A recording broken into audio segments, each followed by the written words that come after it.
আমরা এখন যে আলোচনাটা করব বাংলাদেশি ভাই বোনেরা, সেটা হলো কার্টা ব্লু। কার্টা ব্লুটা হলো যেই আপনার প্রফেশনাল, অর্থাৎ মিনিমাম 3 anni আপনার স্টুডিয়ারে লাগবে, এক্সপেরিয়েন্সা 7 anni।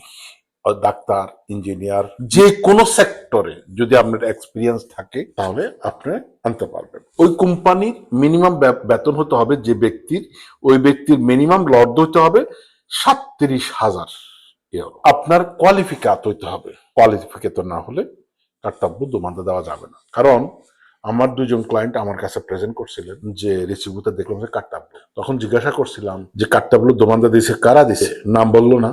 কার্তাব্লুর দোমানদা দিছে কিন্তু নর্মাল লোক। ভাই, কার্তাব্লু দোমানদা দিই আপনার ভিসা কখনো পাবেন না, কারণ আপনার সার্টিফিকেট গুলা অবশ্যই আপনাকে ইটালিয়ান এম্বাসি থেকে লিগালাইজেশন করতে হবে, এবং এরা কন্ট্রোল করবে এবং এরা একটা সার্টিফিকেট দিবে, তাহলে আপনি আসতে পারবেন। বিশেষ করে বাংলাদেশের ক্ষেত্রে তো এটা অনেক ডিফিসিল। আর বাংলাদেশে যারা বিভিন্ন দেশে আছেন, বিভিন্ন সৌদি, মিডল ইস্ট, হ্যাঁ এরা পারবেন, তবে এক্সপিরিয়েন্স হতে হবে, ইটালিয়ান এম্বাসি থেকে সার্টিফাই হতে হবে। আর কাজের যদি হয় তাহলে আপনাকে 7 বছর কাজের এক্সপিরিয়েন্স থাকতে হবে।